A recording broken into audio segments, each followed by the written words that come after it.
मित्रांनो, मुख्यमंत्री माझी लाडकी बहीण योजनेचा हा अर्ज नमुना आलेला आहे। तर आता हा अर्ज तुम्हाला भरायचा आहे आणि अंगणवाडीकडे जमा करायचा आहे। तर हा अर्ज तुम्ही कशा पद्धतीने भरायचा, या अर्जामध्ये कोणती माहिती कुठे भरायची आहे, सोप्या पद्धतीने समजून सांगणार आहे। त्यामुळे व्हिडिओ शेवटपर्यंत पहा, जेणेकरून तुम्हाला हा अर्ज कसा भरायचा ती माहिती समजेल। आणि चॅनलला पहिल्यांदा भेट दिली असेल तर चॅनलला सबस्क्राइब करून घ्या आणि बेल आयकॉनवरती क्लिक करून ऑल नोटिफिकेशन ऑन करून द्या, कारण या योजनाबद्दलचे पुढचे येणारे व्हिडिओ तुम्हाला सर्वात आधी पाहायला मिळतील। आणि या योजनेचा ऑनलाईन फॉर्म मोबाईल मधून कसा भरायचा तो व्हिडिओ सुद्धा आपला येणार आहे। त्यामुळे चॅनलला सबस्क्राइब करून घ्या, तसेच आम्हाला इंस्टाग्रामला सुद्धा फॉलो करून घ्या। तिथे सुद्धा मी शॉर्ट रीलच्या माध्यमाने तुम्हाला अशा योजनांची माहिती देत असतो। मी अविनाश तिरमाले। काही टाइमपास न करता व्हिडिओला सुरुवात करूया। तर स्क्रीनवरती पाहू शकता, मुख्यमंत्री माझी लाडकी बहीण योजना अर्ज हा ऑफिशियल अर्ज आहे।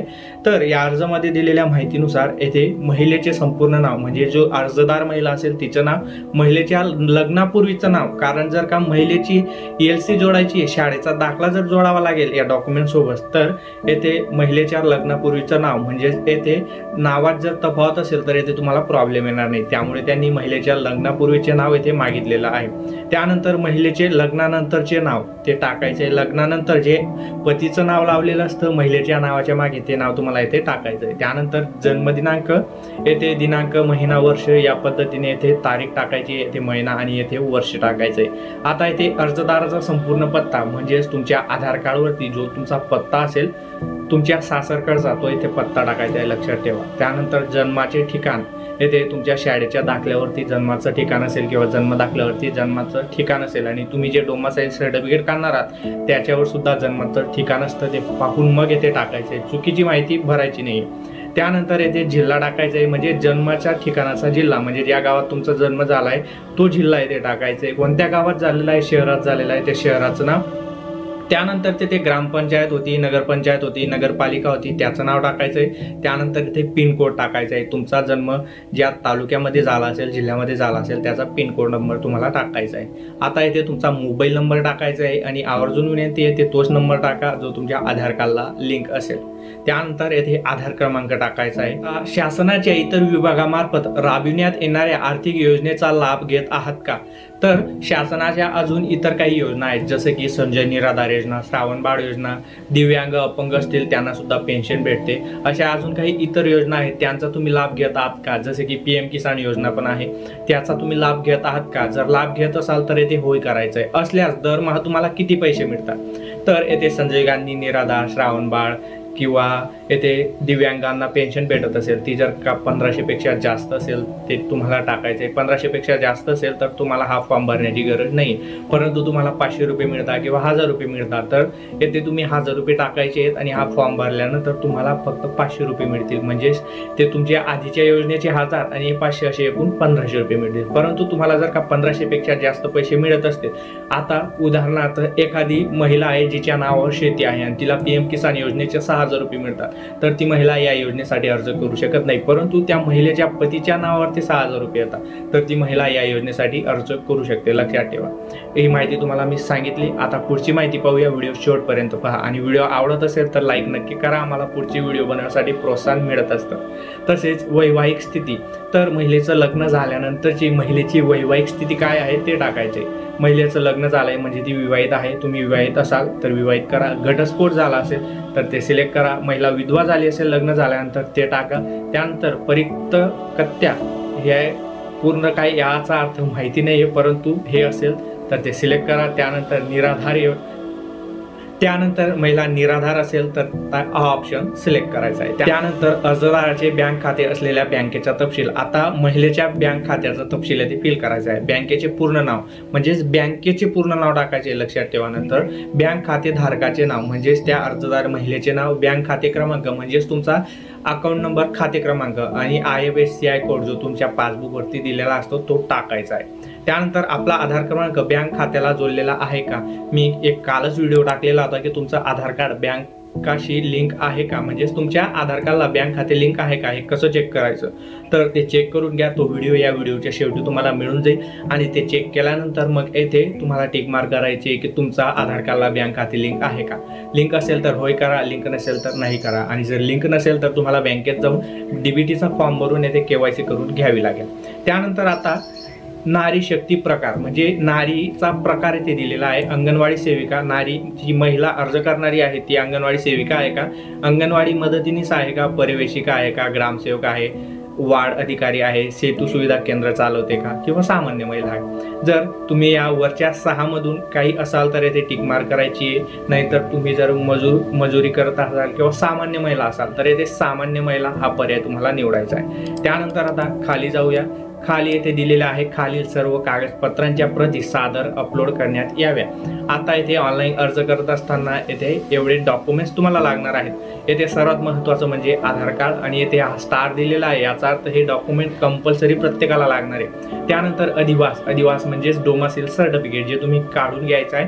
आणि डोमासिल सर्टिफिकेट काढण्यासाठी कोणकोणतं डॉक्युमेंट लागतं तो पण व्हिडिओ मी आधीच टाकलेला आहे, तो व्हिडिओ सुद्धा या व्हिडिओच्या शेवटी तुम्हाला पाहायला मिळून जाईल। तसेच जन्म प्रमाणपत्र म्हणजेच अधिवास प्रमाणपत्र किंवा जन्म प्रमाणपत्र या दोघांपैकी एक तुमच्याकडे असणं गरजेचं आहे। दोघांपैकी एक, दोघी लागणार नाहीत। त्यानंतर उत्पन्न दाखला जो 2.5 लाखापेक्षा कमी असावा, लक्षात ठेवा, तो सुद्धा तुम्हाला काढावा लागेल। तहसीलदारचा उत्पन्न दाखला, तो पण उत्पन्न दाखला कसा काढायचा तो पण व्हिडिओ स्क्रीनवरती पाहू शकता।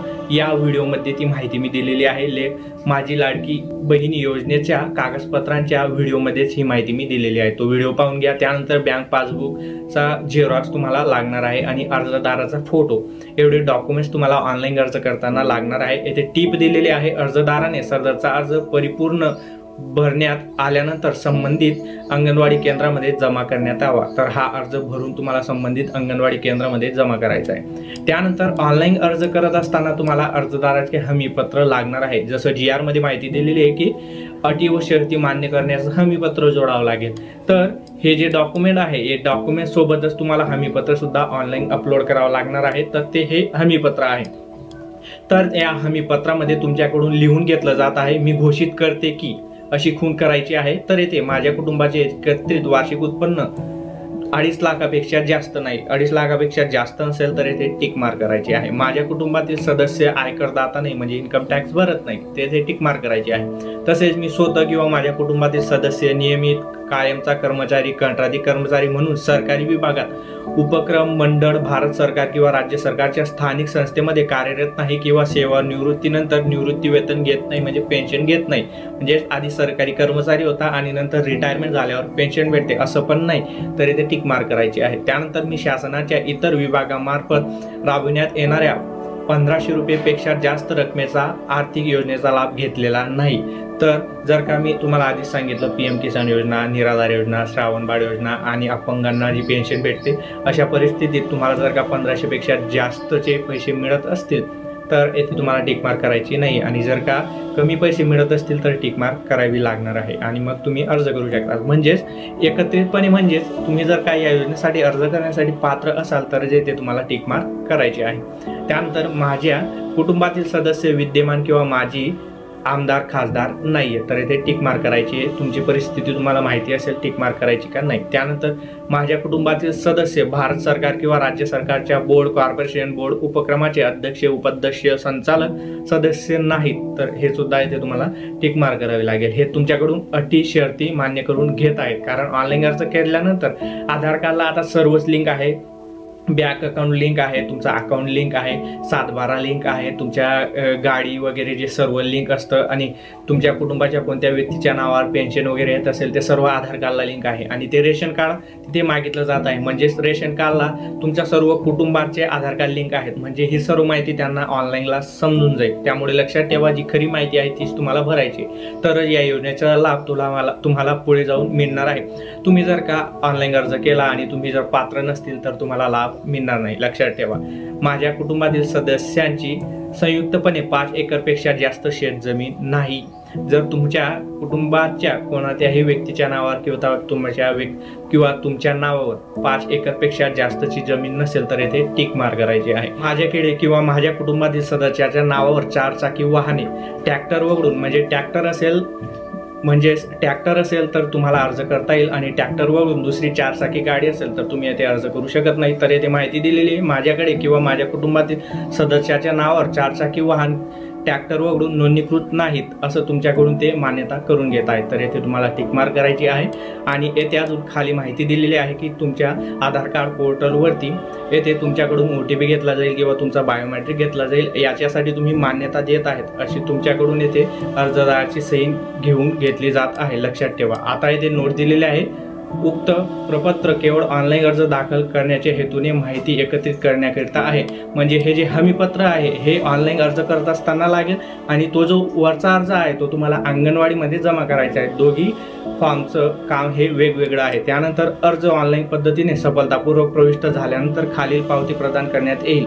तसेच SMS WhatsApp ॲपद्वारे सुद्धा पाठवण्यात येणार आहे, लक्षात ठेवा। जो तुमचा रजिस्टर मोबाईल नंबर तुम्ही दिला असेल त्याच्यावर तुम्हाला ही पावती की तुम्ही अर्ज भरला ती पावती तुम्हाला देण्यात येणार आहे। त्यानंतर अर्ज दाखल झाल्यानंतर सदर पावती फाडून देण्यात यावी, म्हणजे हा अर्ज सादर केल्यानंतर ही खालची पावती तुम्हाला दिली जाणार आहे, लक्षात ठेवा।